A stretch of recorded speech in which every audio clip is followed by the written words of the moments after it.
तो भव्यात पाओ कार्तिकेय कार्तिकेय प्रेक्षक ग्रंथराज में आगे बढ़ने से पहले तिर्यंज गति की चर्चा हम लोग कर रहे हैं, कल के क्लास में भी हम लोगों ने की थी। तो उसी को आगे बढ़ाते हैं।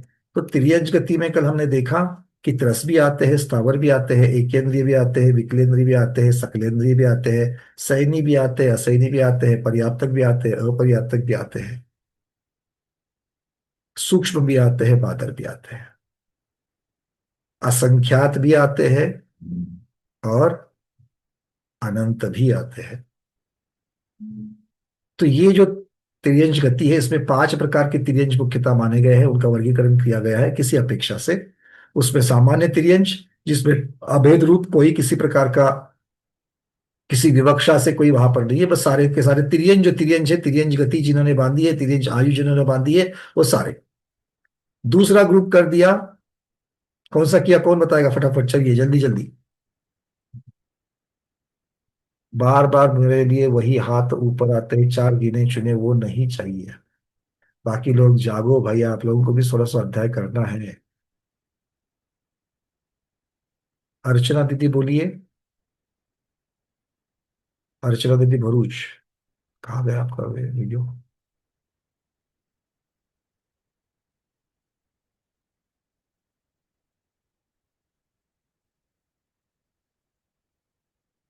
चलिए तब तक सुमन दीदी आप बताइए।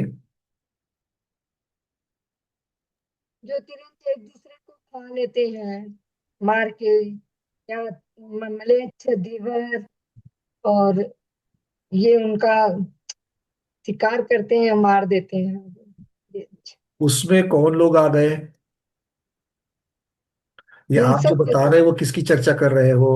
तिरंज भिल्ल, की। देखो भिल्ल धीवर जो है वो तिर्यंच है क्या। नहीं, वो तो मनुष्य है, पर वो उनको मारते तो है ना, तिरंज को। हाँ तो हमें तिर्यंच के भेद चाहिए, मारने वालों के भेद नहीं चाहिए। हमें तिर्यंच के भेद चाहिए। तिर्यंच के 5 भेद कौन से किए गए थे, ये प्रश्न है ना दीदी। तो प्रश्न के अनुसार उत्तर आपका आना चाहिए। कलावती दीदी आप प्रयास करना चाहोगी, कल सुना है आपने, कल थे नहीं, वीडियो सुना है, वीडियो भी नहीं देखा है, समय प्राप्त नहीं हुआ। शीला दीदी बेंगलोर।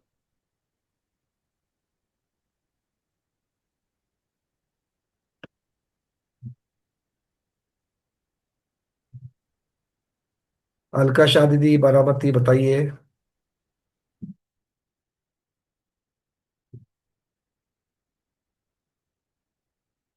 पंचेंद्रिय तिर्यंज। पंचेंद्रिय तिर्यंच ये दूसरा प्रकार हो गया। और उत्तर पूरा और देना है, मेरे आगे प्रश्न पूछने की आपको वेट नहीं करना है। प्रश्न पूछा है पंचेंद्रिय के 5 भेद, तो पहला सामान्य तिर्यंच बताया, फिर पंचेंद्रिय तिर्यंच बताया। बाकी के 3 फटाफट तिर्यंच बताइए। योनिनि। तिर्यंच योनिनी। और अभी भी एक एक को अगर आपको देख करके पढ़ करके बता रहा है तो ये मुझे उत्तर नहीं चाहिए। आप लोग सबके पास पीडीएफ है, आप लोगों ने पढ़ा क्यों नहीं। आप लोगों ने पढ़ा क्यों नहीं, पढ़ना चाहिए ना, याद होना चाहिए सबको। चलिए प्रवीणा दीदी आप भी बताइए, आज आपने हैंड रेस किया है, बोलिए। पढ़ करके नहीं चाहिए मुझे, क्योंकि मैं इमीडिएट मुझे समझता है कौन पढ़ करके बता रहा है। बोलिए। सामान्य तिर्यंच, हम्म। पंचेंद्रिय तिर्यंच, हम्म। पंचेंद्रिय योनि योनी तिर्यंच, नी। हाँ ठीक है, मादा बोल योनिनि। सकते हैं। अगर समझ लो जल्दी नहीं आता तो मादा तिर्यंच लिख दो वहां पर आगे।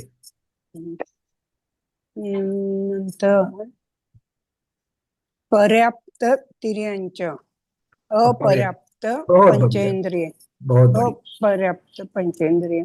हो गए, चलिए 5 हो गए।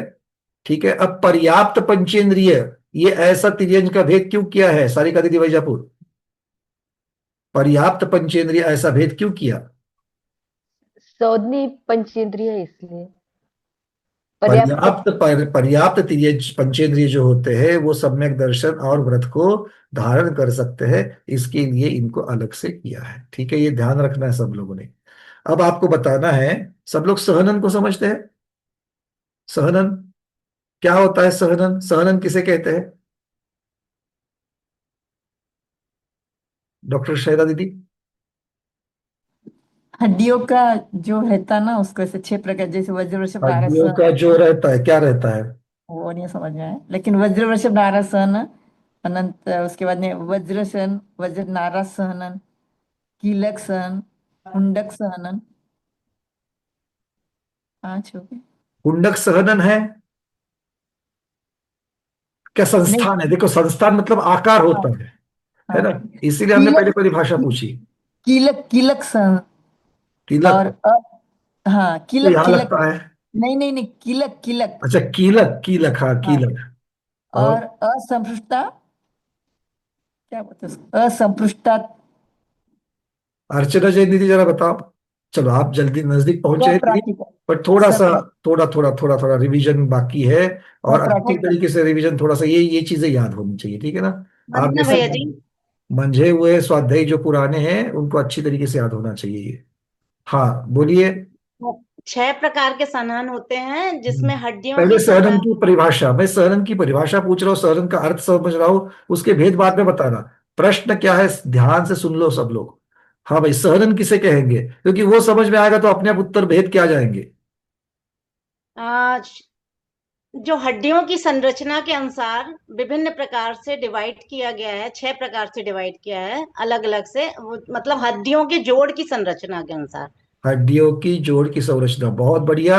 ऑलमोस्ट सही उत्तर है, किंतु पूरा नहीं है। एक और उसमें बहुत महत्वपूर्ण शब्द आना चाहिए। घुमटसार जीवकांड के स्वाध्याय को एक और उसमें महत्वपूर्ण शब्द डालना चाहिए।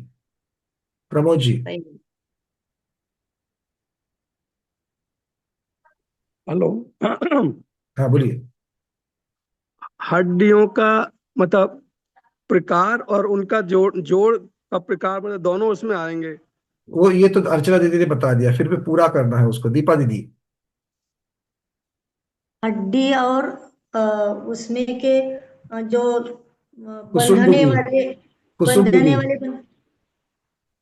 हड्डियों के बंधन में विशेषता होती है किसी में सुवर्णा श्रावक दीदी। नाराज। एक महत्वपूर्ण शब्द आप लोग भूल रहे हो। सुनीता बज दीदी। शक्ति, उसकी शक्ति को। शक्ति, हेमांगी दीदी। एक मिनट में जरा अनम्यूट कर लो ठीक से, क्योंकि बहुत सारे लोग एकदम से वीडियो ओपन कर रहे हैं तो मूव हो रही है वीडियोस एक जगह से दूसरी जगह पर। पार्टिसिपेंट्स में जाकर के मैं चेंज करता हूँ।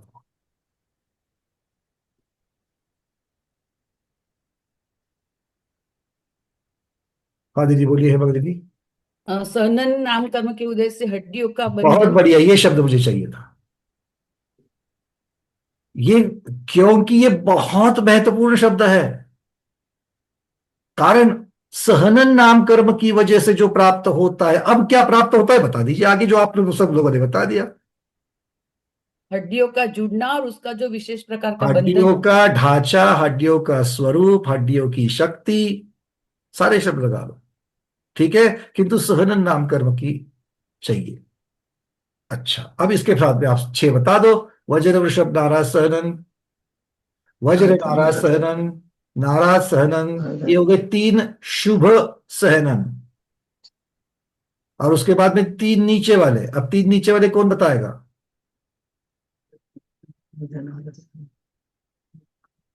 विजया ठोलिया दीदी।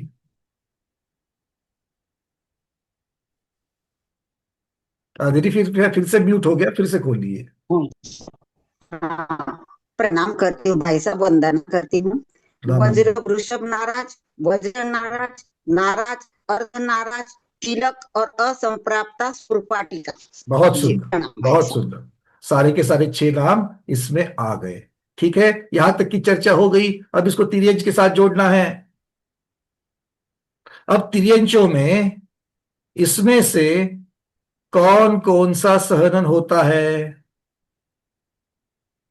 तिर्यंचों में इसमें से कौन कौन सा सहनन होता है? ध्यान से शब्द को सुनिए, मेरे प्रश्न को। इन 6 में से तिर्यंचों में कौन कौन सा सहनन होता है? अरविंद जी। वरना भैया जी, एक इंद्रिय में कोई सहनन नहीं होता और बाकी के में 6 6 सहनन होते हैं। दो इंद्रिय से बाकी 5 नहीं। मतलब बाकियों में मतलब दो किसमें? इंद्रिय दो इंद्रिय से पंचेंद्रिय तिर्यंच में पांचों 6 सेनन होते हैं। विकलेंद्रिय में कौन सा होता है? नहीं होता है सेनन। विकलेंद्रिय में सहनन नहीं होता है। हम्म। सब लोग इसको मानते हैं।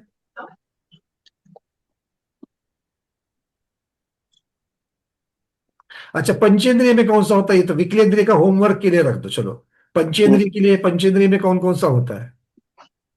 6 सेनन होता है, इतना तो छो पता है, के छो लेकिन सहजन पंचेंद्रिय में होते हैं। अब आज आपको जाकर के ढूंढना है कि विकलेंद्रिय में कौन सा सहन होता है। भाई इन्होंने बता दिया, अरविंद जी ने बता दिया कि जो एकेंद्रिय होते हैं उनमें सहनन नहीं होता। ऐसा क्यों? ऐसा क्यों स्मिता दोषी दीदी? कारण त्यांच्या शरीरात म्हणजे एकेंद्रिय म्हणजे हड्डी हड्डी वगैरे काहीच नसतं ना ते बहुत बढ़िया। काय तो म्हणते ये त्याला सहनन वाली, ये एकेंद्रिय सहनन की जो व्यवस्था है ये मुख्यतः से हड्डियों की संबंधित है, और एकेंद्रियों में हड्डियां नहीं होती है। ठीक है, इसलिए यहां पर वो बात नहीं होती। चलिए, अब आपको बताना है तिर्यंचों में वेद कौन कौन से होते हैं। सब लोग वेद समझते हो ना? हाँ, तिर्यंचों में वेद कौन कौन से होते हैं? मंजू बोरा दीदी, तिर्यंचों के वेद बताइए। वेद के कितने भेद हैं? वेद के कितने भेद हैं? 3 भेद है। 3 भेद, बहुत बढ़िया। तो अब बताइए, एक इंद्रिय में कौन सा होता है?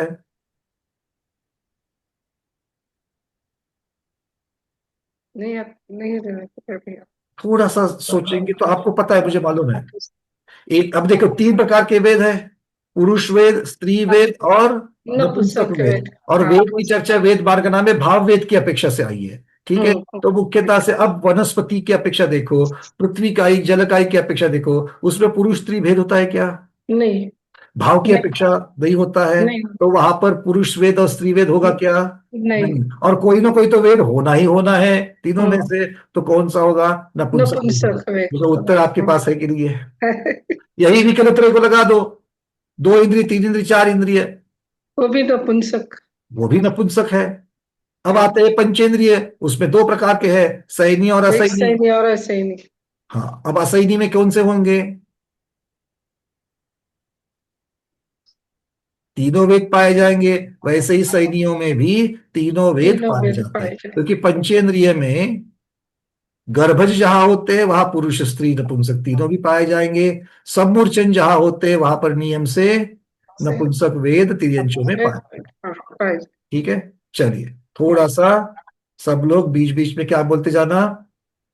उमा स्वामी भगवान की जय, पूज्यपाद महाराज की जय। बीच बीच में उनके चरणों में चले जाएंगे ना तो अपने आप उत्तर आ जाएंगे। अपने अपने हैंड रेस निकाल दीजिए। अब चलते चलिए। अब तिर्यंचों का शरीर कौन सा होता है? पूरे नामकर्म की चर्चा चल रही है। तिर्यंचों का शरीर किस प्रकार का होता है, प्रधान वर्णन देना है। तेजस और कार्बन की चर्चा नहीं है यहाँ पर। माया पखाले दीदी। वंदना भैया, औदारिक शरीर होता है बहुत तिर्यंच। बढ़िया, औदारिक शरीर। सबका औदारिक होता है। सूक्ष्म निगोदिया लब्ध पर्याप्तक का कौन सा शरीर होता है? सूक्ष्म निगोदिया लब्ध पर्याप्तक का कौन सा शरीर होता है? कुसुम चावड़ा दीदी, मुंबई। औदारिक होएगा भैया। औदारिक होएगा पक्का? हम्म। अच्छा, चलिए बहुत बढ़िया। भोग भूमि या तिर्यंच, भोग भूमि या तिर्यंच 3-3 पल्ले वाले उत्कृष्ट वाले, उनका शरीर कौन सा? मीना विनायका दीदी। भैया जी औदारिक ही होगा। औदारिक ही होगा, बहुत बढ़िया। और भैया जी भी औदारिक ही है अभी तक। ठीक है, चलिए बहुत बढ़िया। अब आपको बताना है कि शायिक सम्यक दृष्टि, शायिक सम्यक दृष्टि कर्म भूमि या तिर्यंच, शायिक सम्यक दृष्टि कर्म भूमि या तिर्यंच, उसका शरीर कौन सा होगा?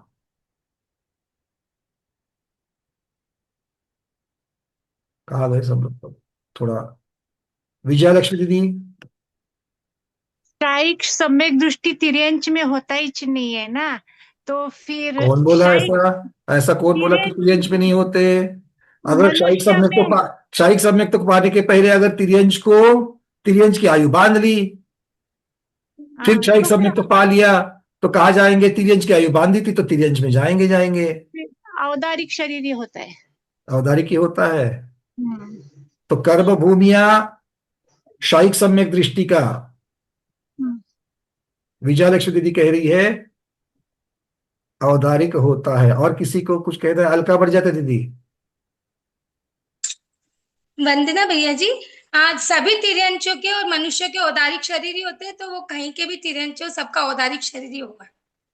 कर्म भूमिया क्षयिक सम्यक दृष्टि तिर्यंच में आप भी औदारिक ही कह रही हो। मनीषा शाह दीदी।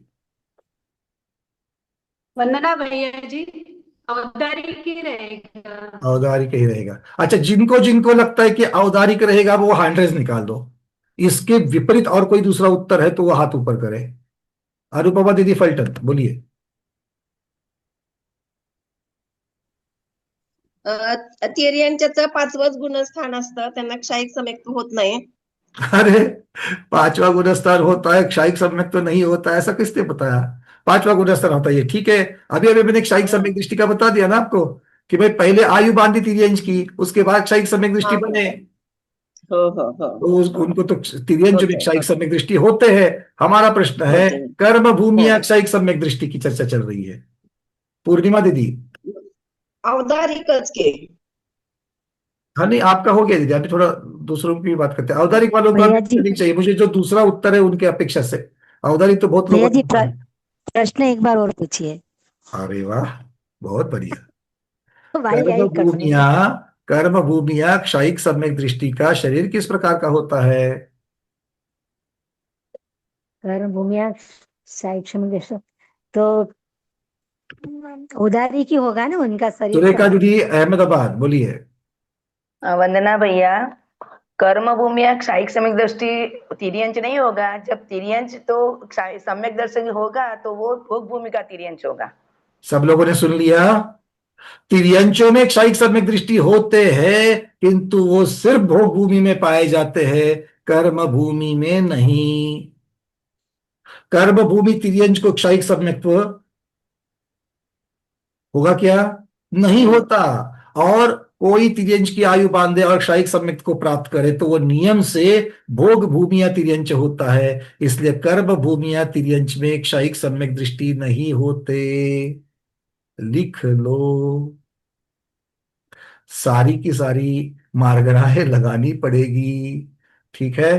चलिए अब चलते थोड़ा सा आगे। तिर्यंचों को सम्यक दर्शन होने के क्या क्या कारण है? तिर्यंच को सम्यक दर्शन होने के क्या क्या कारण है? और कोई नया?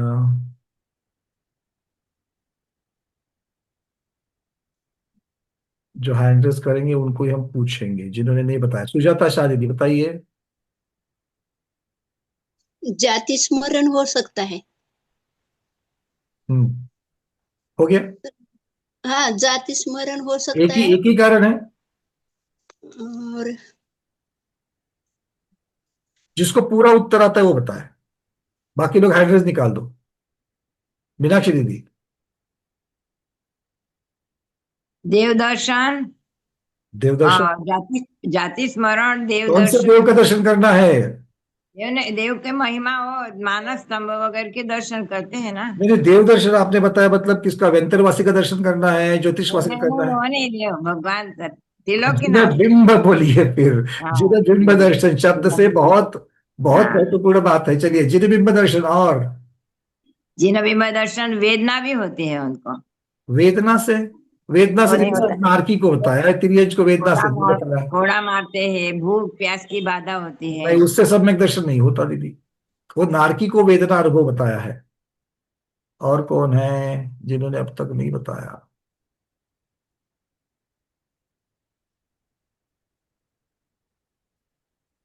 कल्पना सेठ दीदी।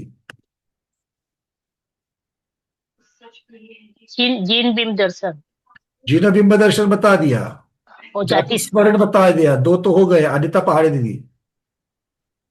धर्मोपदेश। धर्मोपदेश से भी हो सकता है। बहुत बढ़िया। चलिए आगे थोड़ा सा बढ़ते हैं, एक चीज को। कितनी कर्म भूमियों में तिर्यंच रहते हैं? कितनी कर्म भूमियों में तिर्यंच रहते हैं? प्रश्न समझ में आ गया? संख्या बतानी है आपको। कितनी कर्म भूमियों में तिर्यंच रहते हैं? कनकमाला दीदी। वंदना भैया जी, ढाई द्वीप में मनुष्य तक पहले ढाई द्वीप तक और फिर स्वयं पर्वत के आगे स्वयं रमण आधा द्वीप और समुद्र। तो मैं संख्या कितनी समझू इसमें? जी 3.5 द्वीप और समुद्र 3.5 हो गए। ढाई द्वीप तो ये हुए, एक द्वीप आधा स्वयं रमण द्वीप, 3 द्वीप और समुद्र।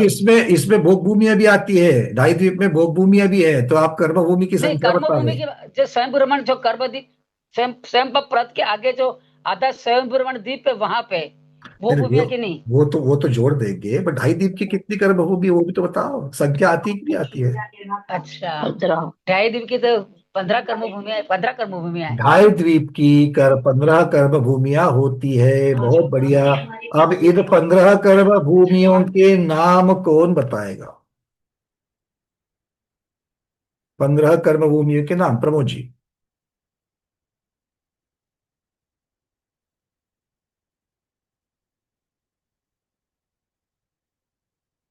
प्रमोद जी अनम्यूट हुआ कि नहीं हुआ? कहाँ चलेगी प्रमोद जी?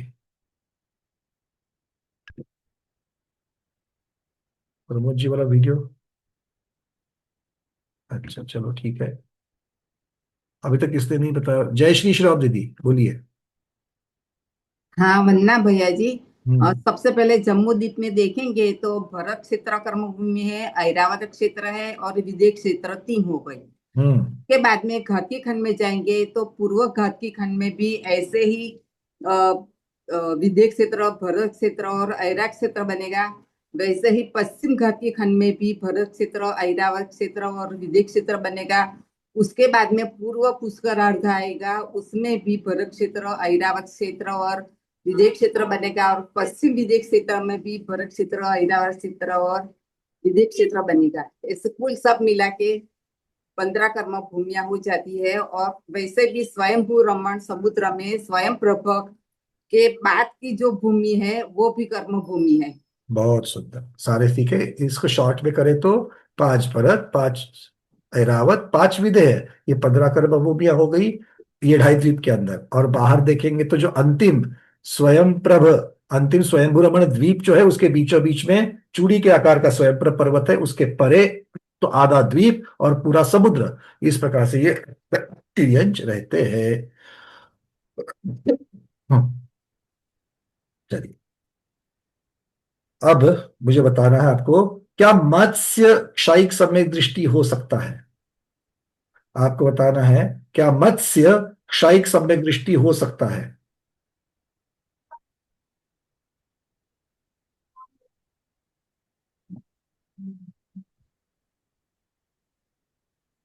खारघर में कोई प्रमोद जी है? आपको मैं चांस देना चाहता हूं, आपसे बात नहीं हुई कभी। 1 मिनट। खारघर जी वाले प्रमोद जी कृपया अनम्यूट करके बतावे।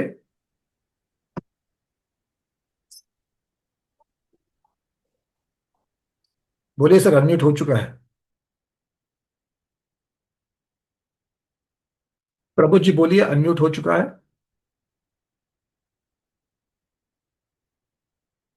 चलिए शायद आपका माइक कनेक्टेड नहीं होगा।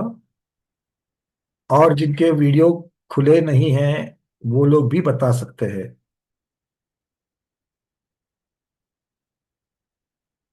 अभी तक और किसने? हाँ, नीना दोषी दीदी।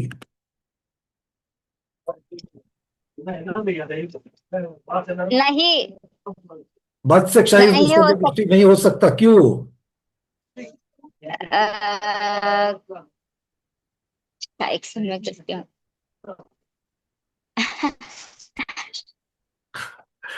कारण बताओ, नहीं तो मत्स्य वाले जो है ना मोर्चा लेकर के आ जाएंगे।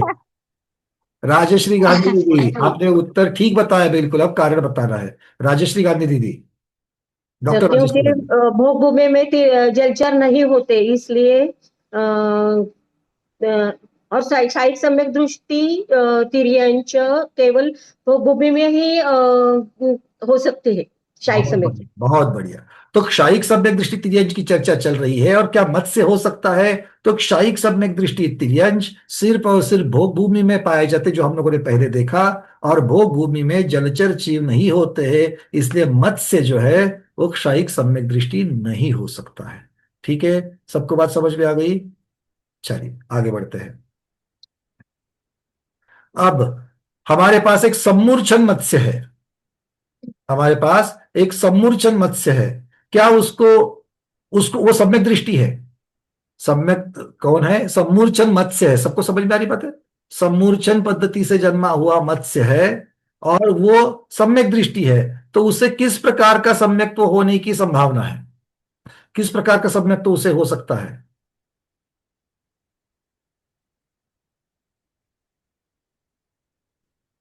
और सुनीता उकड़कर दीदी। क्षयोक्षम सम्यक दर्शन। क्षयोक्षम होगा, क्यों क्षायिक नहीं होगा? नहीं, मत्स्य को क्षायिक नहीं होता, अभी अभी चर्चा हो गई। चलिए, औपशमिक क्यों नहीं होगा? क्योंकि वो प्रथमोक्षम प्राप्त करके ही क्षयोक्षम क्षमिक बना है। मतलब प्रथमोपशम तो प्राप्त कर सकता है क्या मत्स्य? हाँ, संधि पश्चेत्रीय है तो कर सकता है। सम्मूर्छन मत्स्य है दीदी मेरे पास, सीधी सम्मूर्छन नहीं कर सकता, गर्भज ही सम्यक दर्शन प्राप्त कर सकता है। इस नियम पूरे के कारण पूरे शब्द अगर अगर प्रथमोक्षम सम्यक्त्व प्राप्त करना है तो उसमें गर्भज को ही प्राप्त होता है और सम्मूर्छन को प्राप्त नहीं होता है। इसका मतलब है प्रथमोपशम सम्यक्त्व जो है वो मत्स्य को नहीं होगा, क्योंकि ये सम्मूर्छन मत्स्य हमारा है, ठीक है, इसलिए उसको नहीं होगा। अच्छा, द्वितीयोपशम भी नहीं होगा? नहीं, क्यों नहीं होगा? मनुष्य तो मनुष्य गति में छठवें इनको होता है, मुनिराज को ही मनुष्य गति में होता है द्वितीयोपशम, इसलिए औपशमिक सम्यक्त्व नहीं, क्षायिक सम्यक्त्व नहीं, बस एक वेदक सम्यक्त्व जो है या क्षायपशमिक सम्यक्त्व जो है वो सम्मूर्छन मत्स्य को हो सकता है। क्लियर है? चलिए, अब आपको बताना है म्लेंछ खंड के तिर्यंश, म्लेंछ खंड के तिर्यंश क्या पंचम गुण स्थान प्राप्त कर सकते हैं? नहीं।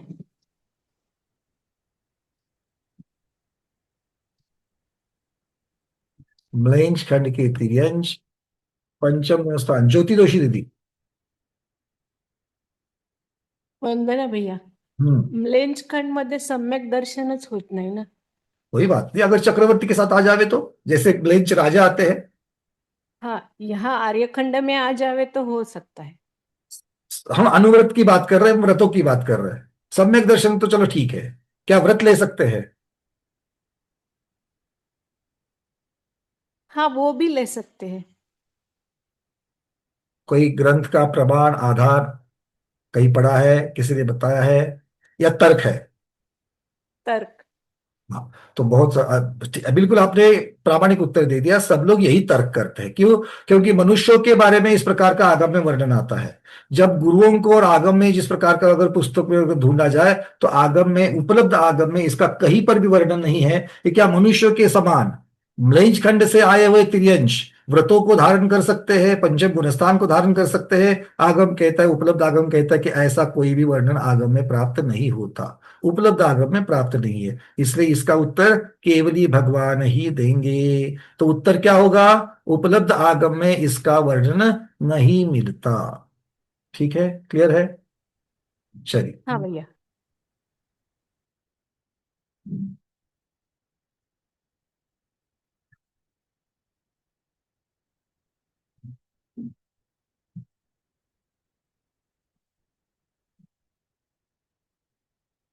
शायिक सम्यक दृष्टि तिर्यंश, शायिक सम्यक दृष्टि तिर्यंश संयता संयत पंचम गुण स्थान को प्राप्त हो सकते हैं क्या? क्षायक श्रमिक वाले तो होते हैं, हाथी ने व्रत ले लिया, वो सारी बातें हमको पता चलती है। शेर ने ले लिया। और क्षायिक सम्यक दृष्टि तिर्यंश पंचम गुण स्थान प्राप्त करते हैं क्या? अनुव्रतों को धारण करके पंचम गुण स्थान प्रतिभाएं लेते हैं क्या? और कौन बच गया है?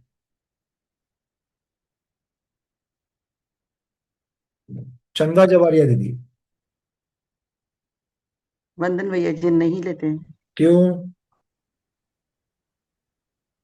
क्यों नहीं लेते? अरे कारण तो बताना पड़ेगा ना, हम लोग थोड़ी न्यायाधीश महाराज है। वो व्रत व्रत आपका उत्तर बिल्कुल सही है, बट आपको कारण बताना है। कारण की चर्चा अभी अभी हुई, उसी के अंदर छिपा है प्रश्न का उत्तर। सुनीता बस दीदी। वंदना भैया, क्योंकि भोग भूमि का तिर्यंश है ना, भोग भूमि में संयम नहीं ले सकते। बहुत बढ़िया। क्षायिक सम्यक दृष्टि तिर्यंश सिर्फ और सिर्फ भोग भूमि में ही पाए जाते हैं, और भोग भूमि या तिर्यंश पंचम गुणस्थान प्राप्त नहीं कर सकता है। इसलिए क्षायिक सम्यक दृष्टि तिर्यंश पंचम गुणस्थान वर्ती हो सकते हैं क्या? देखो कितनी महत्वपूर्ण बात है। क्षायक क्षमिक तिर्यंश कर्म भूमिया है, वो पंचम गुण स्थान ले सकता है। और क्षायिक वाला चूंकि वो भोग भूमिया है, नहीं। क्लियर है सबको? ऐसा भोग भूमि में है क्या कि जो वो अनुव्रत नहीं लेता है? ऐसा भोग भूमि में क्षायिक सम्यक दृष्टि है तो भी भोग भूमि में ऐसी क्या चीज है कि जिसकी वजह से वो वहां पर संयम धारण नहीं कर रहा है, संयम धारण नहीं कर रहा है? सरोज दीदी।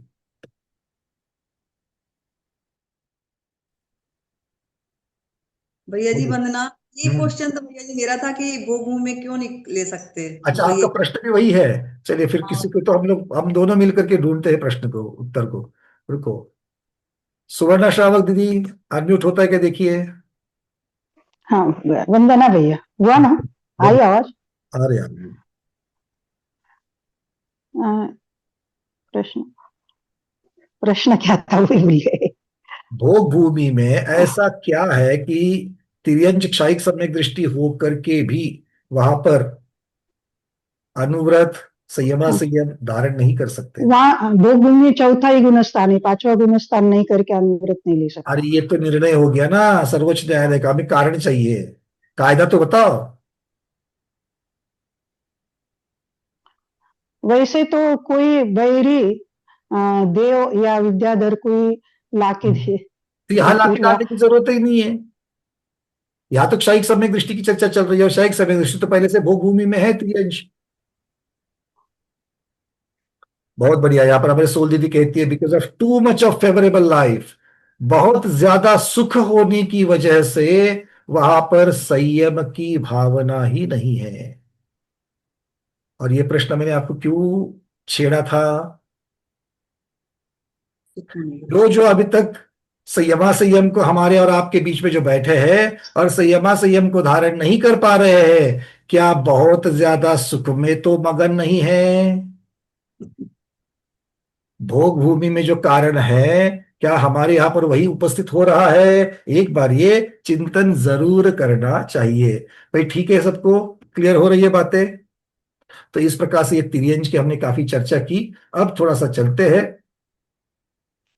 कार्तिकेय अनुप्रेक्षा में, जहां पर आचार्य भगवान गाथा क्रमांक 42 में तिर्यंचों के दुखों का वर्णन और भी आगे बढ़ा रहे हैं। तो अब हाइड्रेस निकाल दो।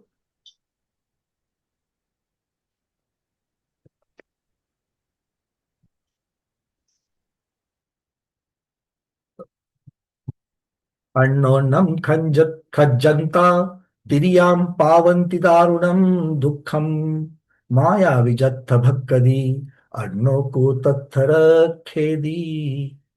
क्या कह रहे देखिए, इतनी महत्वपूर्ण गाथा। भक्षण करे वे परस्पर अति तीव्र दारुण दुख लहे, जननी करे भक्षण जहा फिर अन्य क्या कोई रक्षा करे। कहते हैं जिस तिर्यन गति में तिरिया अन्योन्नम खज्जंता, तिर्यंच देव अन्योन्न परस्पर को खाए जाने का, दारुणम दुखम पावती, ऐसा दारुण महाभयानक दुख प्राप्त करता है। तिर्यंच गति में जीव कैसा दुख प्राप्त करता है?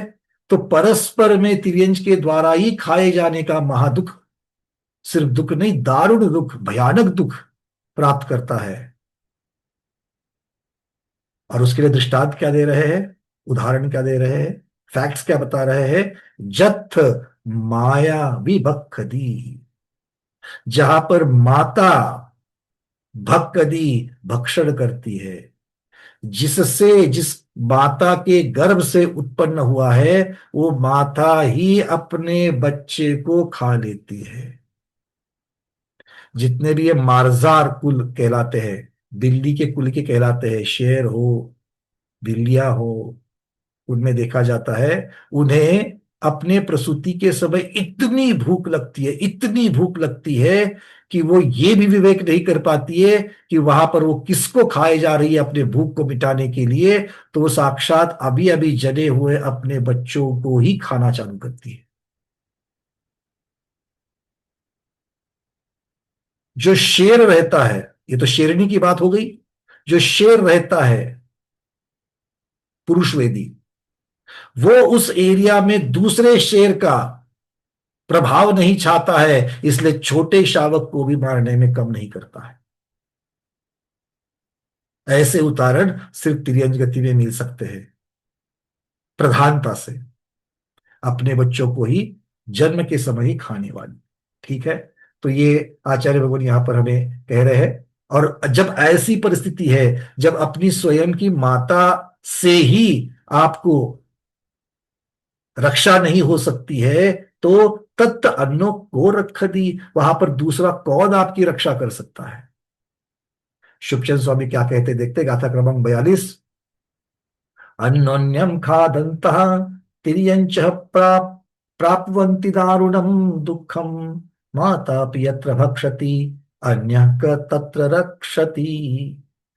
तिर्यञ्चः एकेन्द्रियादयो जीवः, यहां पर तिर्यंच मतलब फिर से एक बार बता रहे, एकेन्द्रिय आदि जीव, प्रापुवंती लभंते, प्राप्त होते हैं, लाभ को, कौन से लाभ को प्राप्त होते हैं? दारुणम दुखम, किम दारुणम दुखम। अब दारुण दुख किसे कहा है? रौद्रतरम सुखम। शब्द को ध्यान से देखना, नहीं तो भटक जाओगे। असुखम है, और असुखम का अ और रौद्रतरम का हलंत वाला म, ये दोनों मिलकर के अ का लोप होने से सिर्फ आपको सुखम दिख रहा है, बट वो असुखम है। ठीक है, रौद्रतरम असुखम। कीदृक्षः अन्योन्यम खाद्यमाना परस्परम भक्षयन्तः, परस्पर के द्वारा खाए जाते हैं। यत्र तिर्यक भवे मातापि, तिर्यक भवे माता, तिर्यक जो माता होती है वो, और माया वी, ये मूल गाथा में वी शब्द आया, मतलब अपि, संस्कृत में जो अपि होता है, अपि शब्दात अन्यापि। अन्य सिर्फ माता ही नहीं खाती है, दूसरे भी खा सकते हैं परस्पर में। अभी अभी बच्चा पैदा हो रहा है, अंडे से बाहर निकल रहा है, और सर्प वहां पर घात लगाकर बैठा हुआ है। कोई हिरण जो होता है, मादा हिरण, वो प्रसूत हो रही है और शेरनियां घात लगा करके बैठी है। कितने उदाहरण ऐसे मिलते हैं। अब आगे देखते हैं अन्यपि। अब ये अन्य में कौन है? जो जिसमें माता स्वयं खाती है, वो सर्पिणी मार्जारी प्रमुखवत भक्षति खादती। अपने बच्चों को खाने वाली, अपने अंडे खाने वाली जो है सर्प, और अपने बच्चों को खाने वाली मार्जार, मार्जार कुल मतलब बिल्ली का कुल, ये प्रमुखवत है, ये प्रमुख है। भक्षति खादती, खाते हैं। तत्र तिर्यक भवे अन्य परहा मनुष्यादि को रक्षति। जब ये तिर्यक भव में तिर्यंचों से ही उनको कोई रक्षित नहीं कर सकता है, तो बाकी मनुष्य जो उनके शिकारी बने होते हैं, उनसे कौन रक्षण करेगा? न कोपी, कोई रक्षण नहीं कर सकता है। तो तिर्यंच गति में जन्मते ही इस प्रकार का दुख, दारुण दुख देखना पड़ेगा। चिंतन करके करते हुए देखो, छोटे बच्चे हम लोग देखते हैं, छोटे बच्चे की त्वचा कितनी कोमल रहती है, कितने छोटे छोटे वो सब रहते हैं, और ऐसे जीव को अगर कोई दूसरा सबल जीव खा रहा है तो किस प्रकार की व्यथा, किस प्रकार की दुख चिल्ला पाएगा, किस प्रकार की वेदना उस जीव को होती होगी। ज्यादा चाहोगे तिर्यंच गति में? ये तब तब सोचना जब जब मन में मायाचारी करने के भाव उठे, तब तक स्वाध्यायी को ये सोचना पड़ेगा मैं ऐसा करूंगा तो तिर्यंच गति में जाने का रास्ता पकड़ लूंगा। इसलिए बहुत ये महत्वपूर्ण बात है। चलते आगे गाथा क्रमांक 43 43 की तरफ। आचार्य भगवान कहते हैं अब और भी उसके दुखों की, भूख की, प्यास की व्यथाएं बता रहे हैं। तिव्वतिसाये तिसिदो तिव्व विभुक्षाय भुक्किदो संतो तिव्वं पावति दुःखम उयरहु सभुयासेन डच्छन्तो।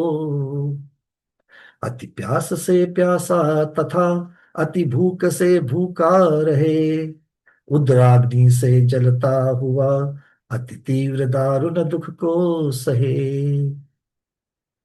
पेट में भूख की अग्नि लगी हुई है, 2-2 दिन भटकने के ऊपर भी पानी नहीं मिल रहा है। कोई देने वाला है? अरे थक गया है, बैठ, पानी ला करके देती हूं। आप मार्केट में जाते हो धूप में और थक कर वापस आते हो, सोफे पर आकर के बैठ जाते हो, घर में कोई तो है। अगर कोई नहीं है तो आप तो उठ करके, पानी भरा हुआ है, ना आपको डरने की जरूरत है ना किसी को मांगने की जरूरत है ना।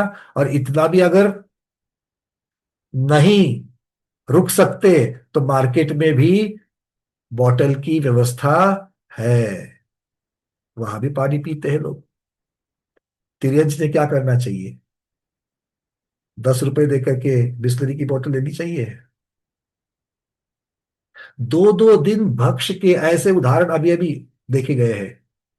आज जितने भी शहरों में तेंदुए आपको दिख रहे हैं, जो प्राणी आपको दिख रहे हैं, भालू आदि जो आ जाते हैं, वो क्यों आ रहे हैं?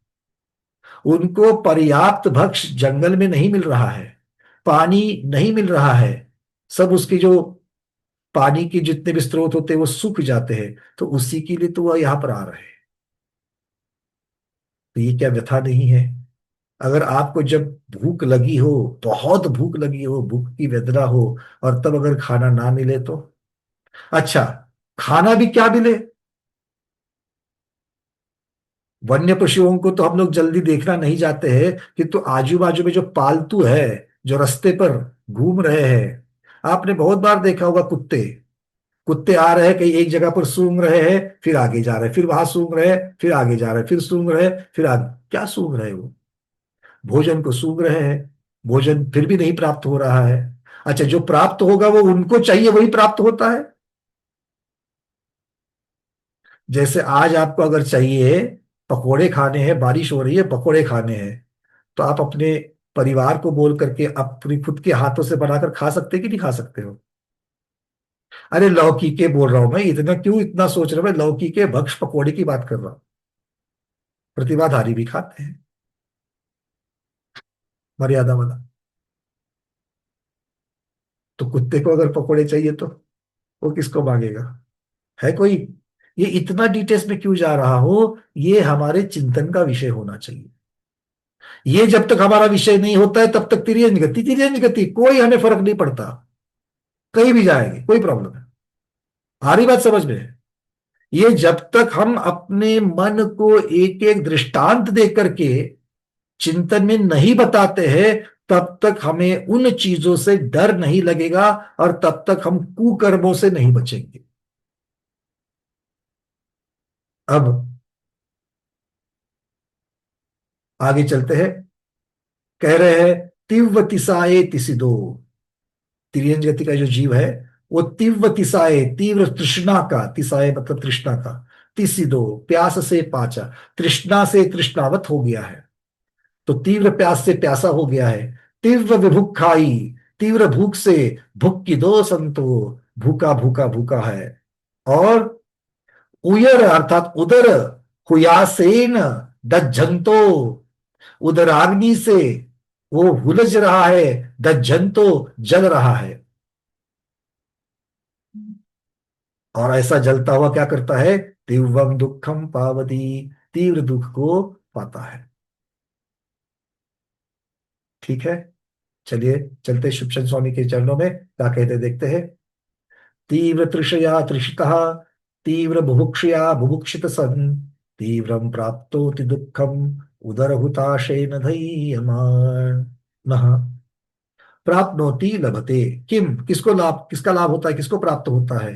तीव्र दुखम, तीव्र दुख को प्राप्त होता है। कह, कौन? तिर्यक जीव। इत्यध्यार्यम, अब तक जो बताए गए वो सारे तिर्यक जीव। अब तक बताए गए मतलब कौन से हैं? सिर्फ पंचेंद्रिय नहीं भाई, विकलेंद्रिय को भी भूख प्यास की बाधा होती है और एकेंद्रिय को भी इस प्रकार की बाधा होती है। एकेंद्रिय भोजन करते हैं क्या? पृथ्वी का एक जीव भोजन करते हैं? करते हैं? क्या खाते हैं? जीव है तो, संसारी जीव है तो शरीर है, और शरीर है तो भूख प्यास की बाधा है ही है, क्योंकि ये औदारिक वालों की चर्चा चल रही है। चलिए आगे कहते हैं, की दक्षः सन तृषिता, तृषाक्रांत सन। तृषित किसे कहा? तृषिता मतलब तृषाक्रांत, जो आक्रांत हुआ है तृषा से। सिर्फ प्यास लगना और प्यास से सैर भैर होना, आक्रांत होना, ये दोनों में फर्क है। तीव्र तृषया अति दुस्सह पिपासया, ऐसी उसको तीव्र तृष्णा हो रही है कि वो पिपासु हो रहा है। कब जाकर के? अधीर तक के साथ में। पुनः की दृक्षा, और किस क्या क्या हो रहा है? तीव्र बुभुक्षादि बुभुक्षितः, तीव्रतर क्षुधादिभि क्षुधाक्रांत, क्षुधा से आक्रांत हो रहा है, क्षुधा से पिपासु हो रहा है। और क्या है, कैसे हो रहा है वो? दहद ज्वाल्यमान, जैसे कोई जल रहा हो तो इतनी पीड़ा उसको होती है कि जैसे जलने पर पीड़ा होती है, इतनी पीड़ा उसको आक्रांत उस होने से, भूख और प्यास से आक्रांत होने से होती है। कहां पर दहन, कहां पर ज्वाला, कहा कौन सी अग्नि? तो कहते हैं उदर हुताशय जठर वैश्वानर है। वैश्वानर का नाम आचार्य भगवान उनको दे रहे हैं। इतनी भूख की अग्नि तड़पाती है कि जैसे कोई वैश्वानर, वैश्वानर मतलब महाभयानक वन की अग्नि, वो लगी हुई है, ऐसा आचार्य भगवान यहां पर कह रहे हैं। चलते आगे, अब तिर्यंच गति के दुखों का उपसंहार करने वाली, सार बताने वाली ये अंतिम गाथा, गाथा क्रमांक 44। इसके आगे मनुष्य गति की चर्चा शुरू होगी। एवं बहुपयारम दुखम विसहेदि तिर्यजो नीसु, तत्तो नीसरुदूणम लद्धि अपुन्नो नरो होदी। एवं ऐसे, इतने प्रकार, जो अब तक के जो पूर्वोक्त प्रकार है उनको एवं कह दिया। तिर्यजोनेसु, तिर्यंच योनि के जो जीव है, बहुपयारम दुखम विसहेदी, अनेक प्रकार के दुख, बहुपयारम मतलब विविध प्रकार के दुख को विसहेदी सहन करता है। और तत्तो निसरदूनम, वहां से निकलकर, वहां से निर्गमन कर, मतलब वहां से, उस गति से निकलकर, त्रियंज गति से निकलकर कहा जाता है लब्धि अपूर्णो, लब्धि अपर्याप्त, ऐसा नरो होदी, मनुष्य होता है। ये जरूरी नहीं है कि ऐसा ही हो, किंतु ये क्रम क्रम से जीव को बता रहे हैं। जैसा आपने पंच संसार में, पंच परावर्तन में देखा कि वहां पर क्रम से, क्रम की अभिलाषा, क्रम की विवक्षा होती है, वैसे यहां पर भी एक विवक्षा से आचार्य बता रहे हैं। ऐसा होवे ही जरूरी नहीं है, किंतु वो कहते हैं कि तिर्यंज गति से छूटा तो लब्ध्य अपर्याप्त मनुष्य हो गया। ठीक है, चलिए अब शुभचंद स्वामी कह रहे हैं 44 नंबर की गाथा। एवं बहु प्रकारम दुखम विषहते विषरुते तिर्यज्ञो नीषु, तथा निसृत्य लब्ध पूर्ण नरः भवति। तिर्यज्ञो नीषु विषहते क्षमते किम दुखम, कीदृशम दुखम, किस प्रकार का दुख? एवं पूर्वोक्त प्रकारेण, अब तक जो बताया गया था वो बहु प्रकारेण, बहु प्रकारम, अनेक भेद भिन्नम अलग अलग प्रकार के, भूख प्यासा के है, दूसरे के द्वारा खाए जाने के है, जन्मता ही मारे जाने वाले, अपनी माता के द्वारा ही खाए जाने के है, भूख प्यास की बाधा वाले, ऐसे अलग अलग प्रकार के हैं। कौन होता है? नरहा मनुष्य भवती, वो मनुष्य गति में आता है, मनुष्य आयु लेकर के आता है। कैसी? लभ्य पूर्ण, लब्ध पूर्ण मतलब लब्ध पर्याप्त कहा, लब्ध्य में अपर्याप्त का अ जुड़ चुका है, तो लब्ध्य अपर्याप्त, ऐसा वो जो है वो। लब्धि प्राप्ति अपूर्णस्य अपर्याप्ति नाम कर्मणः यस्य स ततोत्तः। ये ऐसा लब्धि अपर्याप्त क्यों होता है? तो जिसका अपर्याप्त नाम कर्म जिसने बांधा है, और उस अपर्याप्त नाम कर्म के उदय में ये जीव लब्ध पर्याप्त होता है। ठीक है, क्लियर है? किम कृत्वा ततः तिर्यग्भ्या निसुत्या निर्गत्या, ऐसा कैसे कहां से होता है? तो बोले क्या करने से? वहां से निर्गमन करने से। वहां से कहां से? तिर्यगति से। तो यहां पर आचार्य भगवान लब्ध पर्याप्त के लिए अपर्याप्त नाम कर्म का कारण बता रहे हैं, जो उस जीव ने तिर्यंज गति में बांधा।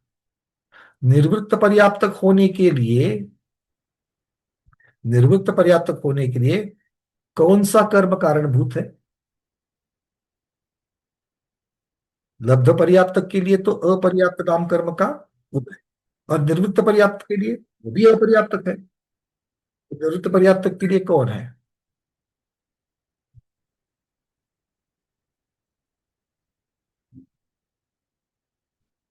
दीपा दीदी बोलिए।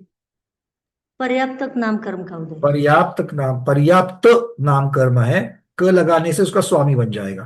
तो पर्याप्त नाम कर्म जो है वो पर्याप्त नाम कर्म से वो निर्वृत्त पर्याप्त बनता है। अच्छा, पर्याप्त नाम कर्म से अगर निर्वृत्त पर्याप्त बनता है तो पर्याप्तक किसकी अपेक्षा से बनता है? कौन से कारण से, कौन से कर्म के कारण से पर्याप्तक बनता है? पर्याप्तक नाम कर्म के उदय से। पर्याप्त नाम कर्म के कारण से वो पर्याप्तक ही बन, तो पहले निर्वृत्त पर्याप्त और वही क्रम से पर्याप्ति पूर्ण करने पर पर्याप्तक कहलाता है। निवृत्त पर्याप्तक नियम से पर्याप्तक होगा ही, होता ही है। निवृत्त पर्याप्तक नियम से पर्याप्तक होता ही होता है। बहुत बढ़िया। चलिए, तो अब यहाँ पर आचार्य भगवान ने इस प्रकार से तिर्यंज गति से निकला हुआ जीव मनुष्य गति में आया है कह के बता दिया। तो भाई तिर्यंज में जाना है क्या? नहीं जाना है। क्यों नहीं जाना है? शुभ आयु है तो भी नहीं जाना है कह रहे हो, वहां पर पंचम गुणस्थान है फिर भी नहीं बोल रहे हो। दुख ही दुख है, इसलिए हम वहां नहीं जाना चाहते हैं। चलिए, बहुत बढ़िया। तो अब कहाँ पहुंचेंगे? अब पहुंचेंगे मनुष्य में। तो मनुष्य कौन होते हैं? तो हमें मनुष्य की भी चर्चा करनी पड़ेगी कि नहीं करनी पड़ेगी? तो पहले मनुष्य कौन है उसको भी तो समझ लेते हैं। सबसे अहंकारी कौन होता है? मान कषाय वाला।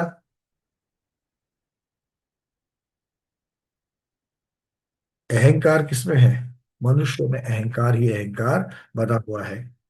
क्या कहते हैं देखिए, किंतु आचार्य भगवान जब मनुष्य गति की जब चर्चा करते हैं ना गति मार्गणा में, तो उसको कितनी सारी सम्मान पूर्वक आचार्य भगवान बता रहे हैं मनुष्यों को। क्यों? क्योंकि ये वही गति है जिससे पंचम गति को पाया जाता है, मोक्ष गति को पाया जा सकता है। इसलिए आचार्य भगवान नेमिचंद सिद्धांत चक्रवर्ती महाराज गति मार्गणा की 149 नंबर की गाथा में कह रहे हैं, मनंति जदो नित्यम मणेन न्यूना मनुक्कड़ा जम्भा मनुभवाय सव्वे तम्हा ते मानुषा भणिदा। जो मनंति जदो नित्यम, जो नित्य ही हेय उपादेय को जानते हैं। हेय और उपादेय किसे कहेंगे? उपादेय मेरे लिए योग्य क्या है, हेय मेरे लिए त्याज्य क्या है, ये जो जानता है। फिर मणेन न्यूना मनुक्कड़ा, शिल्प आदि अनेक कलाओं में प्रवीण है, धारणा आदि दृढ़ उपयोग वाले हैं, अच्छी स्मृति जिनको प्राप्त होती है। धारणा कहाँ आती है? स्मृति की अपेक्षा आती है। तो जिनको स्मृति अच्छी प्राप्त होती है, जो अनेक कलाओं में अर्थात बुद्धि से जो युक्त होते हैं, और जो मनुक्कड़ा, मनु अर्थात कुलकरों की संतान है, वे मनुष्य है, ऐसा कहा गया। ठीक है। दृढ़ उपयोगधारी भी कहा गया। दृढ़ उपयोगधारी का मतलब क्या होता है? जो अपना उपयोग दृढ़ कर सकते हैं। दृढ़ मतलब कैसा? स्थिर कर सकते हैं। तो मनुष्य अपना उपयोग स्थिर कर सकते हैं, तभी तो शुक्ल ध्यान में आरूढ़ होकर के केवल ज्ञान और आगे मोक्ष को भी प्राप्त करते हैं। तो मनुष्य तो अपना उपयोग दृढ़ता से धारण करते हैं। तो आप और हम कर सकते हैं क्या? आपका और हमारा उपयोग दृढ़ है क्या? कितने उपयोग है आपके पास और हमारे पास? कौन कौन से उपयोग है? उपयोग है कि नहीं हमारे पास? उपयोग है हमारे पास। पंचम काल के जीव के पास भी उपयोग है। अच्छा, क्यों है उपयोग हमारे पास? ये कैसे पता चलता है कि हमारे पास उपयोग है?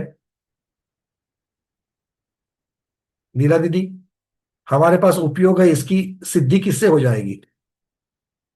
हमारे पास दो उपयोग है, दर्शन उपयोग और ज्ञान उपयोग। कौन सा? नहीं पूछा दीदी। हमारे पास है, पहले उसकी तो गारंटी करो, उसकी तो सिद्धि करो, उसको तो सिद्ध करो कि हमारे पास उपयोग है। अपन चाहे जहां उपयोग लगा सकने की क्षमता है। चाहे जहां लगा सकते हैं, जहां चाहे वहां लगा सकते। तो लगाइए। चलिए, सिद्ध भगवान की यहाँ पर क्या दिख रहा है, देखो। लगाओ उपयोग। उस और मार्ग पे चल सकने की क्षमता। हम पीछे नहीं लगेगा। ऐसा नहीं है कि जहां चाहिए वहां लगा सकते हैं। लब्ध पर्याप्त तक जीव सूक्ष्म निरोधिया, लगाओ उपयोग। कैसा दिखता है बताओ? कौन से वर्ण का है? क्या बोला?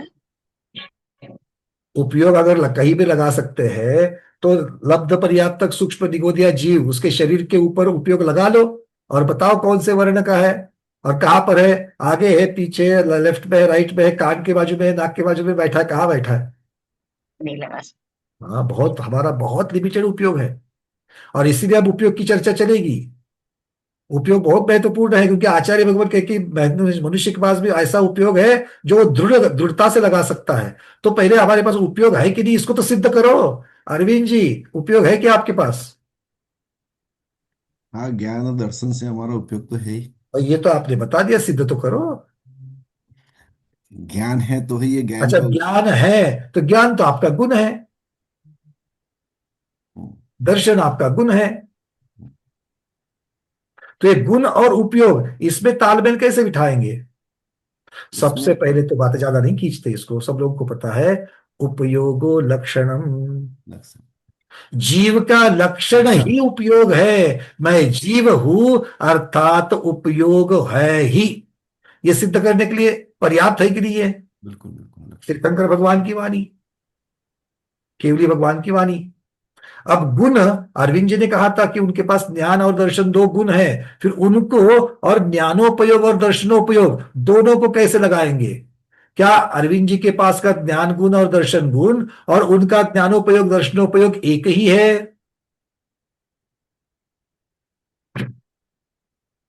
हेमांगी दीदी बोल रहे नहीं, शोभा अजमेरा दीदी बोल रहे हाँ, कुसुम दीदी बोल रहे ना, सारिका दीदी चारित्र वगैरह की बात तो बहुत दूर है। सोल दीदी बोलिए।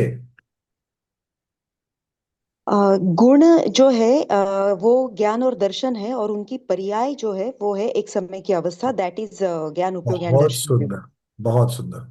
गुण की, चेतना गुण की पर्याय उपयोग प्ररूपना याद आ रही है क्या सबको? गोमटसार जीवकांड में पढ़ी हुई अंतिम प्ररूपना, 20वीं प्ररूपना, जिसके पश्चात हमने अंतर्भावाधिकार लगाया था, उसके पहले वाले उपयोग क्या कहते हैं?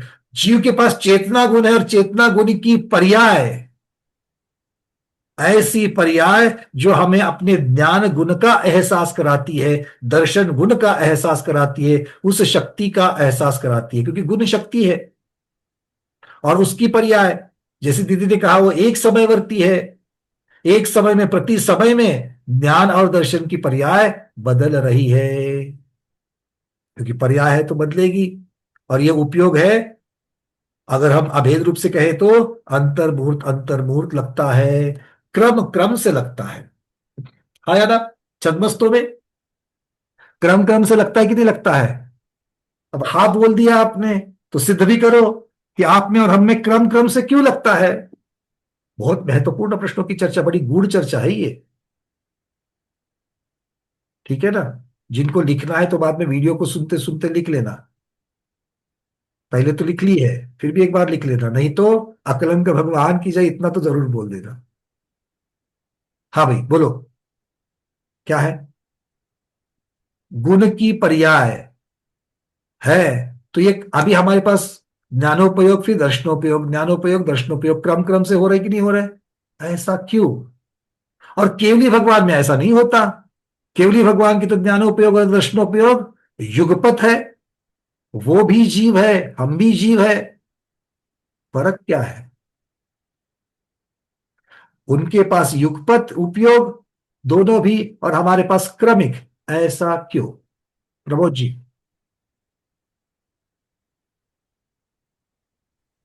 नहीं, उनका हमारा तो ज्ञान, जो भी ज्ञान है वो क्षायोपशमिक है, तो क्रम क्रम से ही होता है। और केवल ज्ञान की बात तो क्षायिक समय, तो वहां जो है उसका क्रम क्रम नहीं, वो एक साथ होते हैं। बहुत बढ़िया।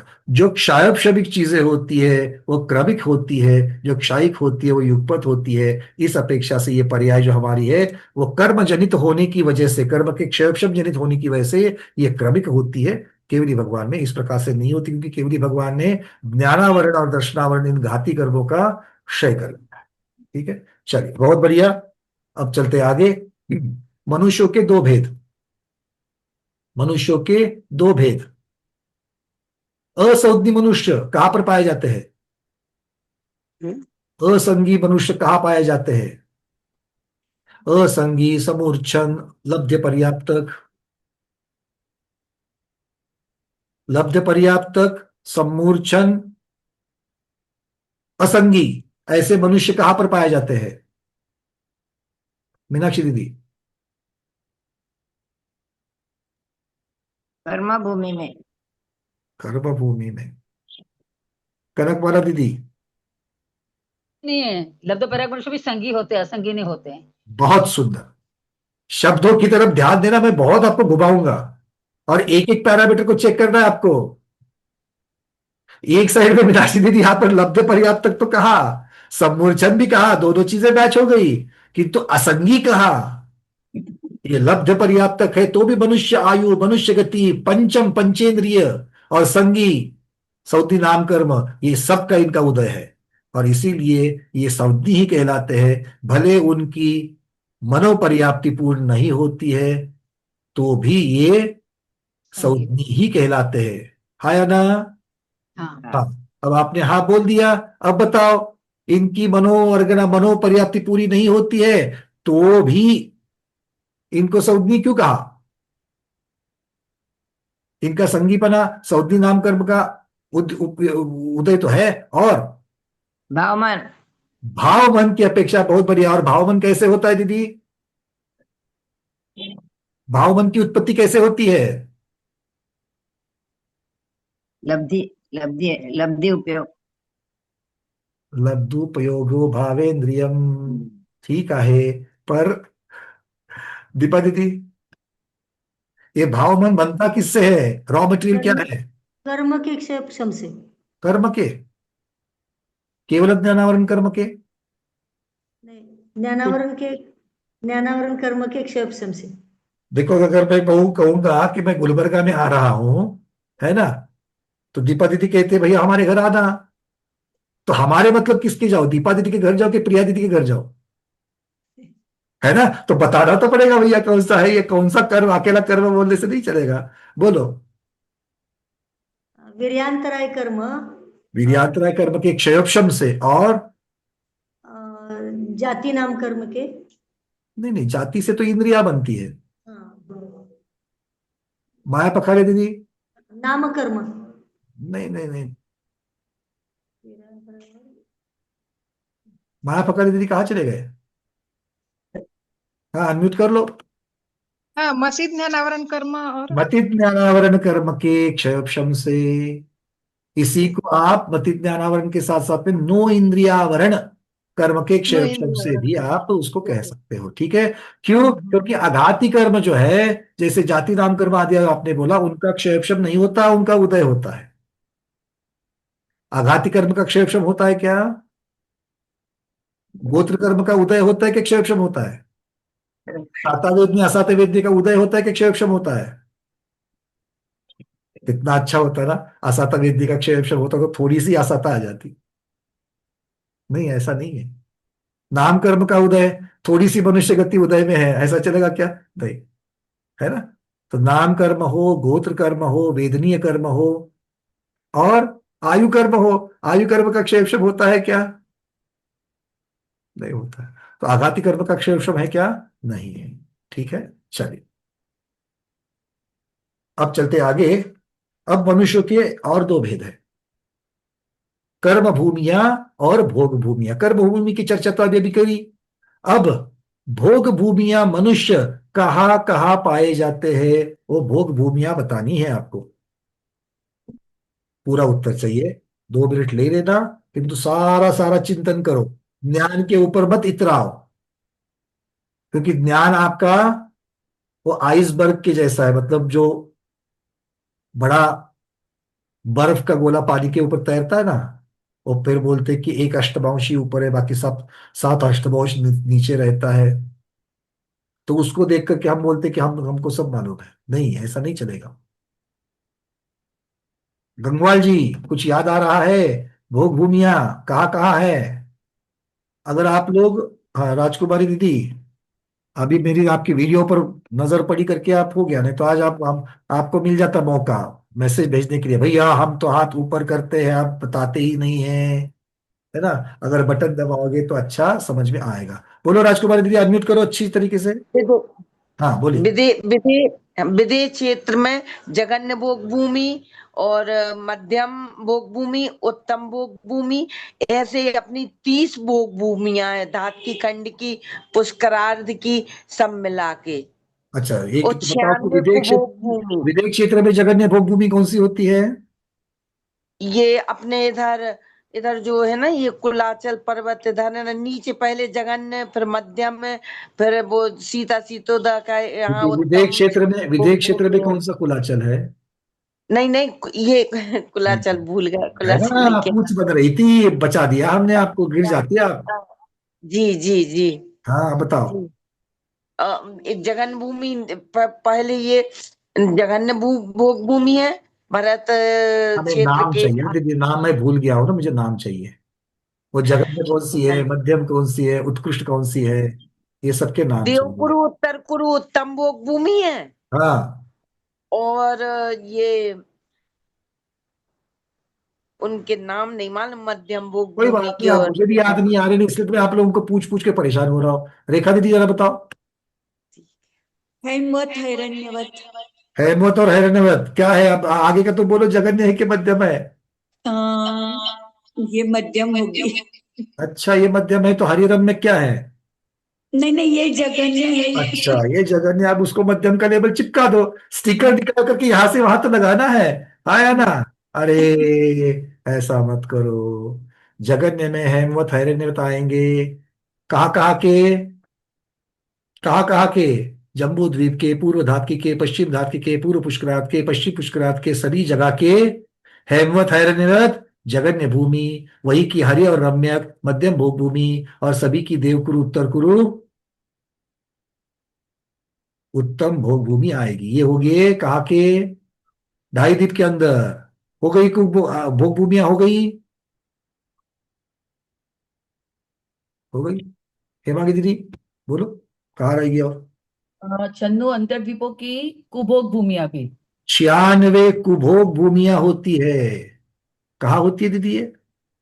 अंतर्द्वीपज में। मतलब कहाँ?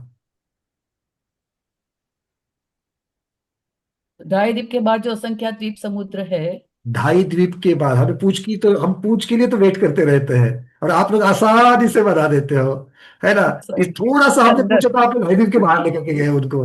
ढाई ढाई द्वीप दिन के के अंदर अंदर सर, ही है। अंदर ही। ढाई द्वीप के अंदर ही है, तो ढाई द्वीप के अंदर समुद्र कौन से है? दो ही तो है याद रखने के लिए। एक लवण समुद्र है, एक कालोद समुद्र और है। काले दरी समुद्र, तो हाँ। लवण में 48 है, कालोद में 48 है कि नहीं है? जम्बू द्वीप के नजदीक 24,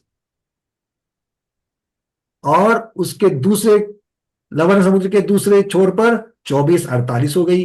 कालोद समुद्र के दोनों तट के ऊपर 24 24, वहां 48 हो गई।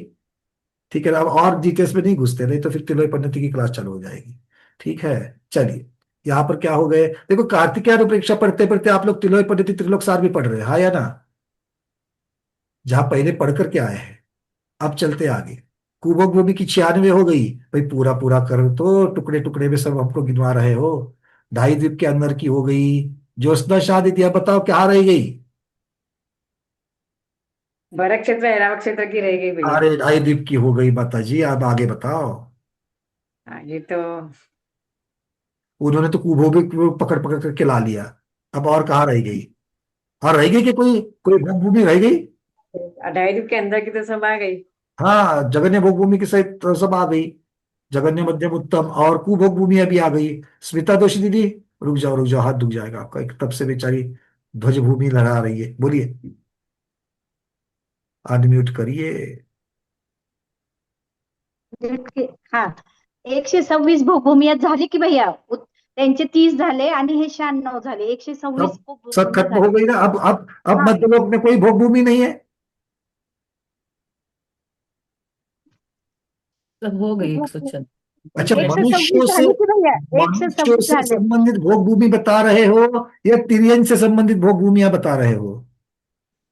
कारण म्हणजे 30 सुभोग भूमी म्हणजे उत्तम मध्यम आणि जगन म्हणजे 3 भोग भूमी तर झाले उत्तम. अच्छा, आणि एक बात बताओ। ये 48 ये 48 96 ये कुंडलवर, ये 126 झाले. कुंडलवर रुचकवर द्वीप जो है, वहां पर भी तो जगन्य भोग भूमि है। हाँ, मनुष्य मग नहीं हैमवत रहते। हैरणवत वहां झालं ना. मनुष्य नहीं होते, बहुत बढ़िया। हाँ तो मनुष्य की अपेक्षा इतनी ही भोग भूमिया है। भोग भूमी मनुष्य ढाई 126. द्वीप के बाहर नहीं होगा, बहुत बढ़िया।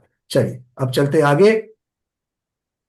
अब मनुष्य का सबसे जघन्य आयु कितनी होती है और उत्कृष्ट आयु, दोनों फटाफट बता दो, जल्दी जल्दी।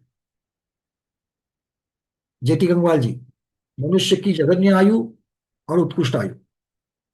जगन्य आयु, अंतर्मूर्त, उत्कृष्ट आयु 3 पल्ले। और कर्मभूमि वाले की?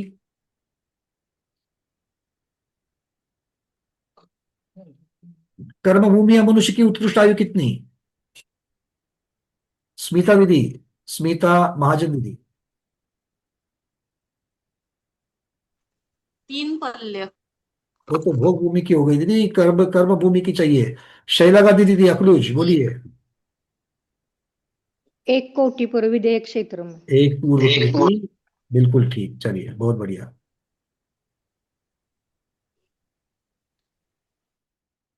और अब कर्म भूमिया जो है, कर्म भूमि में कौन कौन प्रकार के मनुष्य होते हैं? आर्य मनुष्य और म्लेच्छ मनुष्य होते हैं। तो आर्यखंड और म्लेच्छ खंड इस प्रकार से होते हैं। तो एक आर्यखंड के पीछे 5 म्लेच्छ खंड होते हैं। म्लेच्छ खंड में रत्नत्रय की वहां पर परंपरा नहीं है, अथवा वहां पर कोई भी मोक्ष नहीं होता है। एक जीव की अपेक्षा मनुष्य गति से मनुष्य जीव का उत्कृष्ट अंतर कितना कहा गया है?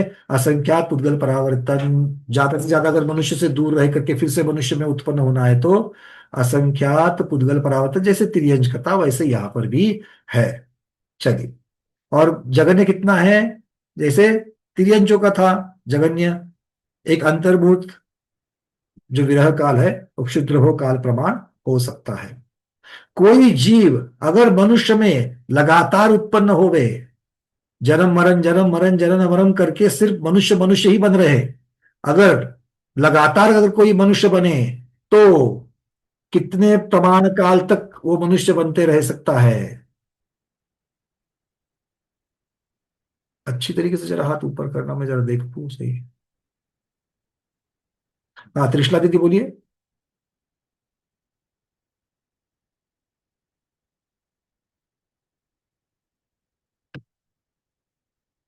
कृष्ण जी अनम्यूट करिए।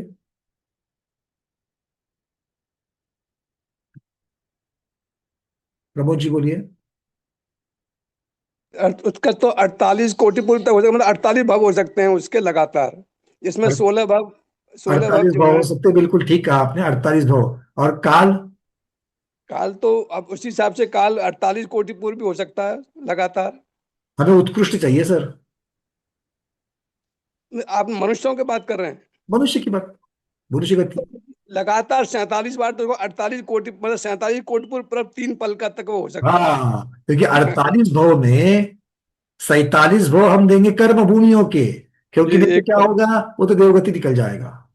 तो 47 कर्म भूमि के 47 पूर्व कोटि हो गए, एक एक पूर्व कोटि, और अंतिम 48वां भाव दे देंगे उसको 3 पल। भूमियों का, क्योंकि वो 3 पल्य का है जो पूर्व कोटि से बहुत होता है, क्योंकि हमको उत्कृष्ट निकालना है, इसलिए अंतिम भाव उसको दे देंगे भोग भूमि का। तो 48 भाव पूर्ण हो जाएंगे और वो निकल जाएगा देवगति में। तो कितने हो गए? 47 पूर्व कोटि अधिक 3 प्लस पल्य, इतना प्रमाण मनुष्य गति का, कर्म भूमियों का लगातार अगर कोई मनुष्य में उत्पन्न हो रहा है तो इस प्रकार से हो सकता है। चलिए, मनुष्य जनरली भोग भूमि में कौन से कारण से उत्पन्न होता है? मनुष्य प्रधानतः कौन से, एक है दूसरा, 2 कारण तो बता दो, 2 ऐसे कारण कि जिसकी वजह से मनुष्य भोग भूमि में उत्पन्न होगा। विजयलक्ष्मी दीदी। अगर मनुष्य सम्यक दृष्टि हो और उसने मनुष्यायी बांधी हो तो वो भोग भूमि में जन्म लेगा। मनुष्य हो और दीदी ने बता दिया उसने सम्यक दृष्टि हो, है आयु पहले मनुष्य की बांधी और फिर सम्यक दृष्टि हुआ। दीदी वो क्षायब शब्द सम्यक दृष्टि हो गए तो शायद सम्यक सम्यक दृष्टि होए तो भी भोग भूमि में जन्मेगा, क्योंकि हम भी शायद श्रमिक सम्यक दृष्टि है, समझो हमने मनुष्यायी बांधे तो भी हम भोग भूमि में जन्मेंगे ना। पक्का? पक्का पक्का। आचार्य तो ऐसा नहीं कहते हैं। देख लो, आचार्य तो ऐसा नहीं कहते। आचार्य कहते कि अगर पहले आयु आपने ऐसी बांधी है मनुष्य की और क्षायब श्रमिक हो या नरक में जाना हो तो अंत में फिर से आप मिथ्या दृष्टि, मिथ्यात्व के साथ चले जाओगे वहां पर। हाँ, पर अंत में मतलब वही मिथ्यात्व में अकेला गए एक ही है, अगर आप क्षायिक सम्यक दृष्टि हो तो फिर क्षायिक से आप च्युत नहीं हो सकते और फिर भोग भूमि या मनुष्य बन जाओगे। अच्छा। ठीक है, या तो फिर कृतकृत वेदक की अपेक्षा से क्षायिक श्रमिक सम्यक को साथ लेकर के जा सकते हैं भोग भूमि में और वहां जाकर के क्षायिक सम्यक दृष्टि बन सकते हैं, उसकी निष्ठापन क्रिया कर सकते हैं।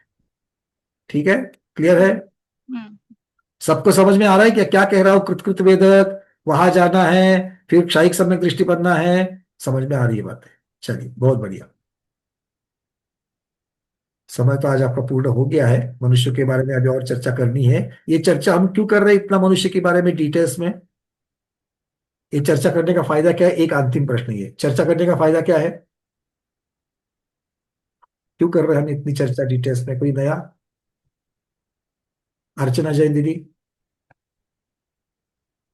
भैया, ताकि हमने जो मनुष्य भाव पाया है उसकी उपयोग में, उसका प्रॉपरली उपयोग कर पाए, उसको धर्म कार्य में लगा पाए, अच्छे से अपने आत्मा का कल्याण करने में लगा वो पाए। बहुत बहुत बहुत दूर की बात बताई, वो तो बिल्कुल ठीक। अभी थोड़ा सा प्रैक्टिकल। अरविंद जी। प्रैक्टिकल में भैया यही, अपन जिन धर्म, जिन बिंब और इन सब के दर्शन करके अपना सम्यक दर्शन प्राप्त कर पाए और अपने, अभी आज वही इतनी हमने चर्चा सोचा। करने की क्या जरूरत थी? जो चर्चा पहले हो चुकी है, आज वापस उस चर्चा को उठाने का क्या मतलब था? हेमांगी दीदी। हम अभी जो संसार भावना पढ़ समझ रहे हैं उसमें जीव चारों गति में भटक रहा है, तो मनुष्य गति में उसका क्या क्या मतलब, उसका वो मतलब ये औचित्य है? सब कुछ हमें अनुप्रेक्षा कहने से है चिंतन के काम में आ जावे। हम चिंतन के विषय को तैयार कर रहे हैं और इसीलिए इतनी सारी डिटेल्स में जाकर के हम लोग मनुष्य गति की हो, तिर्यंज गति की हो, नरक गति की हो चर्चा कर रहे हैं। ज्ञान तो हमारे पास है, किंतु उसको निकाल निकाल करके, चर्चा कर करके हम चिंतन को बढ़ा रहे हैं, क्योंकि उसको धारणा से स्मृति में फिर से ला रहे हैं। ठीक है, चलिए, तो आज इतना ही रखते हैं। आज के स्वाध्याय को गुरुओं के श्री चरणों में बारंबार नमोस्तु वंदनामि इच्छाकार करते हुए यहीं पर समापन करते हैं। जैनम जयतु शासनम, जैनम जयतु शासनम, जैनम जयतु शासनम।